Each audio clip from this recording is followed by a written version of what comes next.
நான் 4 business run பண்றேன். என்னால முடியும் அதை ஹேண்டில் பண்ண. வேற இண்டஸ்ட்ரியில.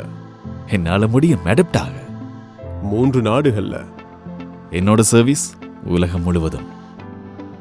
எனக்கு தேவை பெஸ்டானது. யோசிக்க வேணாம், நான் இருக்கேன்.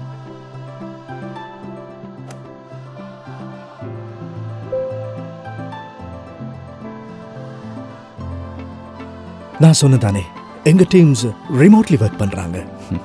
ஒரே இடத்துல இருக்கிறதா அவங்களுக்கு தோணும். 24 மணி நேரமும் நான் பிரேக் எடுக்கிறதே இல்லை. நான் இப்பதான் ஸ்டார்ட் பண்றேன். எல்லா பெரிய கதைக்கும் சின்ன ஆரம்பம் தான். எனக்கு என்னோட பிசினஸ் டிஜிட்டலைஸ் ஆக்கணும். Online payment, sales management, billing, inventory management, அதோட ரிப்போர்ட்டிங்னு எல்லாத்தையும். அதுக்கு தானே நான் இருக்கேன். இந்த ப்ராடக்ட்ஸோட பாதுகாப்பு ரொம்ப முக்கியம். எனக்கு எந்த நேரமும் கனெக்ட் ஆகியிருக்கணும். நான் எல்லாத்தையும் நோட்டீஸ் பண்ணேன். நான் எந்த நேரமும் கனெக்ட் ஆகி தான் இருக்கேன். எந்த ஒரு தெளிவில்லாத இடமோ தடங்களோ இல்லாம நான் இருக்கேன் தானே. அப்படி ஆகாது. இலங்கைய போட்டிகரமான நாடாக்கி உலகத்தை வெற்றி கொள்ளணும். அதுதான் எங்கட கனவு. உங்கள் வணிகம் எந்த நிலையில் இருந்தாலும் அதன் தேவைகளை நாம் தான் கறிப்போம். இன்றை இணையுங்கள். பிசினஸ் என்றால் SLT Mobitel Enterprise.